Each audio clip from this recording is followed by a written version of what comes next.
if you can't say anything nice, just don't say anything at all. That was the mantra. My real name was Mary Edna Bullen, Bullen. Then, of course, when I got married, I took my husband's name. That was the usual thing in my time. I was born in the bush in a small country town called Warracknabeal in Victoria. There was very little traffic and hardly anybody owned cars. People used to go to church by buggies, crazy. The doctor had a car, the publican had a car, and that was about it. People just didn't have cars. You had to have quite a lot of money. Well, we didn't have a telephone at home. My father, he was a solicitor. He had a telephone in the office, and that was people, if they wanted to get in touch with my mother, they'd ring up Dad, and he'd ring them back. Telephones in your home, very few people did. It was a luxury. If you wanted to ring, you'd go to the local post office and ring from there. They used to have a big saucepan, where you put all the clothes, and they'd light a fire underneath and boil up the clothes with a wooden. Yes, that's it. Yes, I was born just at the end of the First World War, and I came of age in the beginning of the Second. 21. Joined up the Air Force, and I thought, I'll go in a plane, I'll do this, that, and the other thing. I spent the rest of the time interviewing people to join the Air Force, and I was stationed up at Martin Place, and that's where I spent the entire war. When the air raid warning went off, here we get. We all traipsed out. I was in the flat at the time. We all went downstairs to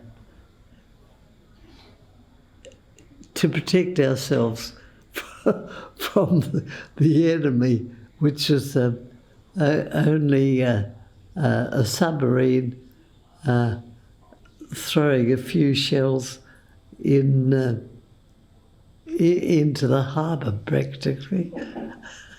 But I can remember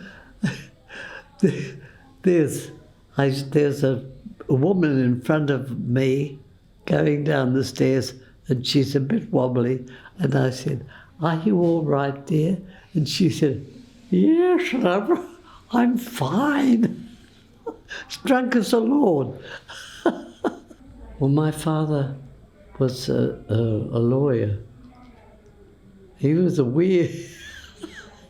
he was weird, my father. He invested in land.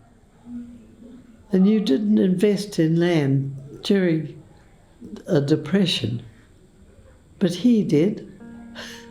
You couldn't tell my father anything, but he was a real sweetie. And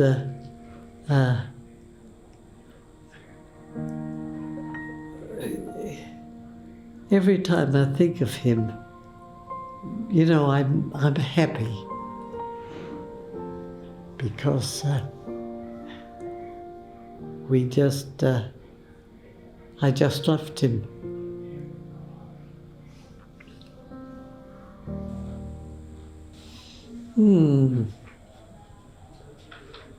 That's a very difficult question.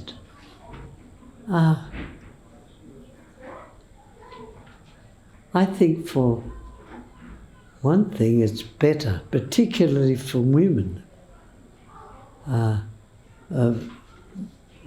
men, they were the dominant people, and the women kind of went with them. Good ancestry. If you look back, my grandparents lived until they were in their 90s, and in those days that was very much unusual. Sometimes I lie in bed and I think of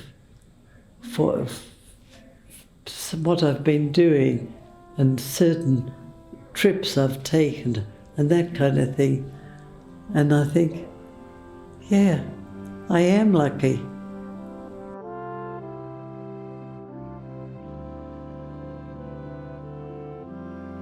Yes, to tell them that they're living in the best country in the world. And I do think it. Oh, that's a question.